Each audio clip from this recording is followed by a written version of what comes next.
Hi, everyone. My name is Cece. I'm in this class with you. I have to say that this was a very interesting assignment to complete just because there's so many things I want to say.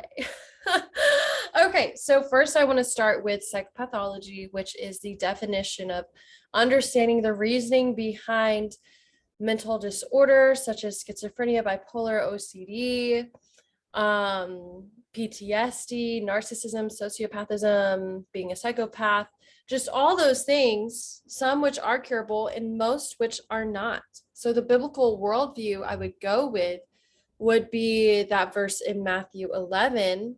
Matthew 11:28, come to me, all you who are weary and burdened, and I will give you rest. I like this verse because it talks about Jesus is going to give you the rest that you need, but Jesus is not necessarily going to take away these problems. It goes into the parable of the blind man who couldn't see. And just like the church, the disciples said, what did this man do wrong that he cannot see?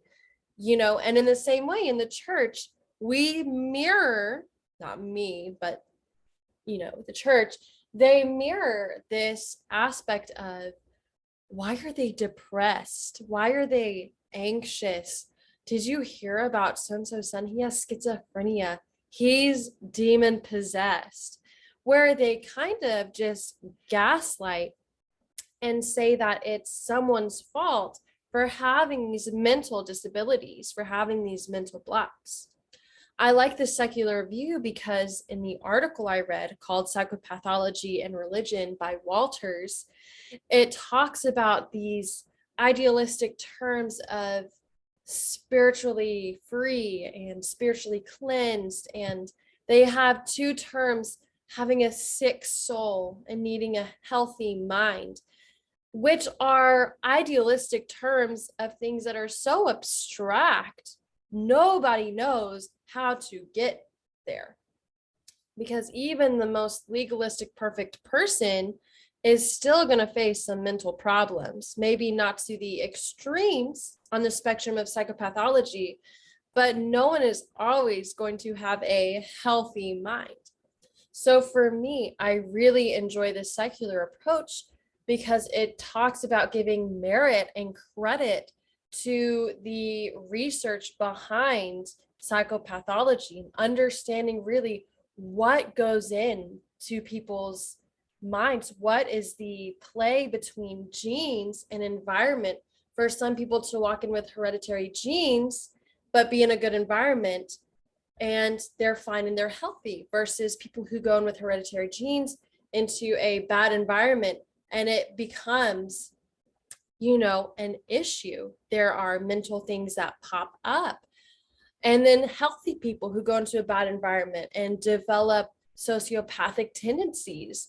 It's very interesting. So the secular approach gives merit and credit to the research and really tells people it's not your fault that this is how your brain responded to these things. This is just a part of life that you're going to have to learn to deal with, live with, cope with, and maybe even modify your behavior to fit in the social norm. So, for my own perspective, I do believe that God is a comfort and guidance, but ultimately, He's not the solution to what's happening in our brains and our psychological makeup, our mental makeup.